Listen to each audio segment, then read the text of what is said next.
NiKo has competed at 8 Katowices. He's lost 3 finals, 2 of which were consecutive, and now finally, he's a champion. But that's not all. Hunter was the MVP, JKS the 2-time, m0NESY the youngest trophy hoister ever, and HooXi, well, let's just say that the G in G2 now officially stands for Gigachad.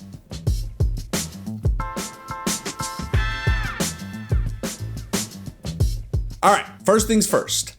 IHC. Despite failing to make it out of groups, this Mongolian dark horse was the Cinderella story of the tournament. These guys went nuclear against a sea of tier 1 talent. And their AWPer, Annihilation, homie is cracked. And this is surely too much to ask from Annihilation.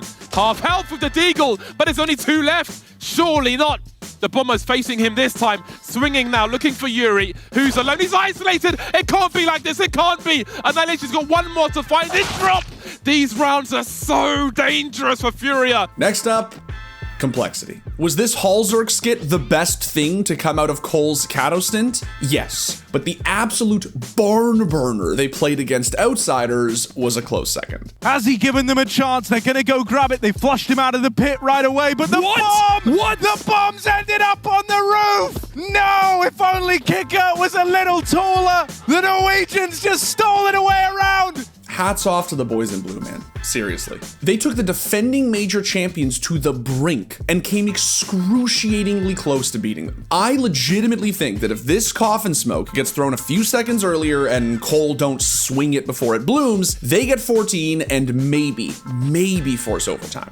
As for the other boys in blue, let's start with the positives. The win against FaZe Clan was wild. They exercised some real demons with that one. In fact, I think it's safe to say that we all did.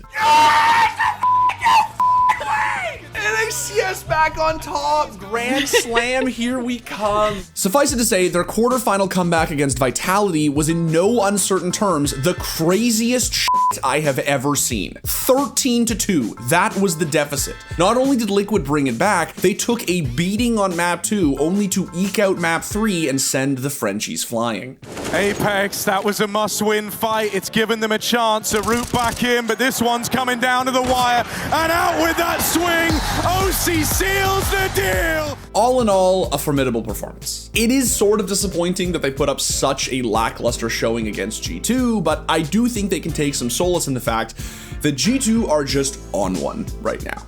Speaking of the aforementioned gamers too, bruvs are untouchable. As most of you are probably aware, G2 went into Kato boasting one of the longest map streaks in CSGO history, and there is a reason for that.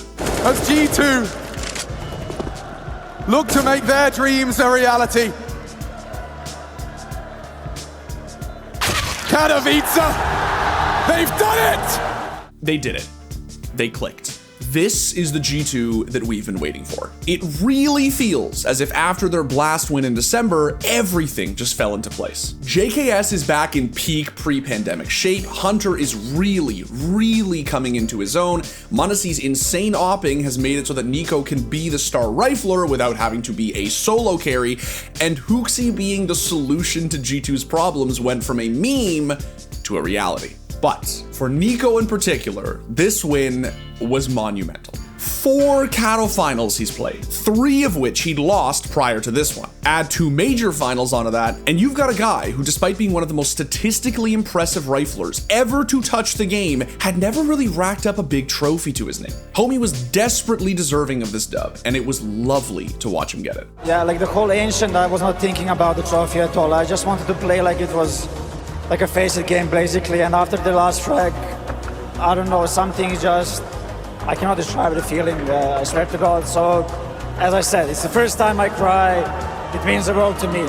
As for Heroic, it's genuinely hard to know whether they're suffering from a little bit of a finals phobia right now, like G2 did for so long, or if their opponents are honestly just that good. Outsiders in Rio were on another level, in my opinion, and G2 are on a historic run right now. Whatever the case may be, I do think Heroic's time will come. Jabby is insane. Stan is quickly cementing himself as a world-class rifler, and Cadian continues to be a supremely sick, entertaining caller. It just feels as if they get yips in big finals that they still need to iron out. Once they do that, they'll truly be a first-rate powerhouse. Quick to the punch though, Hunter waits, lies in wait, the barrel there, the quick switch to the dig, Monacy spotted, oh no, he's doing it live, Monacy, oh! Anyway, that's pretty much it. There's a ton more I could have talked about, but I really sort of wanted to stick to the pressing stuff. Incredible event that looks to herald a standout year